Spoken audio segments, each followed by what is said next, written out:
the wind whispered through the trees as I stood before the imposing mansion, my heart pounding with a mixture of excitement and trepidation. I had been hired as a nanny to care for young Isabel, a child whose reputation preceded her arrival. She was said to possess an odd quirk. She only fell asleep when a specific lullaby was sung.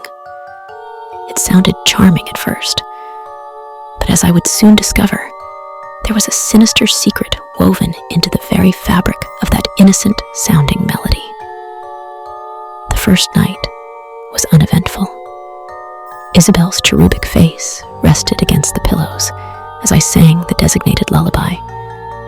The tune was haunting, its notes lingering in the air long after I had finished singing. The child's eyes fluttered closed, and I sighed with relief, believing that my job was a simple one.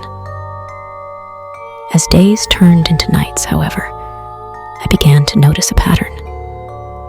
Isabel's sleep became restless, punctuated by fits of whimpering and cries that seemed to echo in the darkness.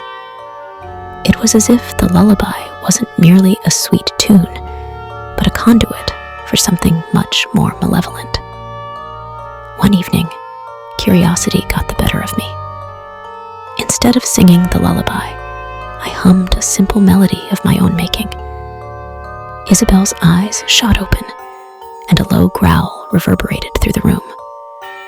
Terrified, I switched back to the cursed lullaby, and she settled once more.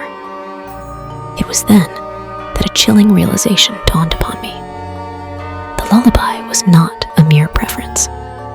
It was a curse, a dark ritual that bound Isabel's sleep to some ancient malevolence.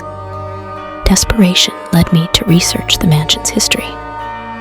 My findings were grim. Decades ago, a sinister cult had occupied the mansion, engaging in forbidden rituals involving dark magic and forbidden melodies. The cursed lullaby was a fragment of their eerie practices, meant to bind innocent souls to their sinister agenda. Determined to free Isabel from this unholy tether, I sought the help of a renowned musicologist. Dr. Nathaniel Thornwood was a man of immense knowledge, particularly in the realm of ancient melodies and their mystical properties. He listened intently as I recounted the haunting tale, his brows furrowing as he grasped the gravity of the situation.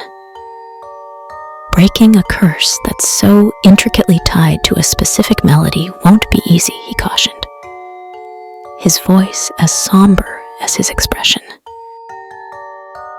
Our collaboration began. Days turned into nights as we delved into ancient tomes and arcane manuscripts, searching for clues that could help us unravel the twisted magic woven into the lullaby. With each passing hour, the oppressive weight of the curse seemed to settle heavier on my shoulders, as if its malevolence could seep into my very being. Finally, after weeks of tireless work, we pieced together fragments of the cursed lullaby's origins. Armed with this knowledge, we embarked on composing a counter-lullaby, a melody that would shatter the shackles that bound Isabel's sleep to the dark ritual.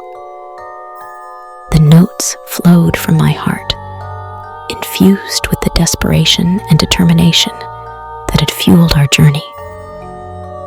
Isabel's room was cloaked in an eerie silence as I stood beside her bed. The haunting melody of the cursed lullaby poised on my lips. But instead of singing it, I sang the counter-lullaby, pouring every ounce of my will and soul into the notes. The air seemed to crackle with electricity as the melody swirled around us.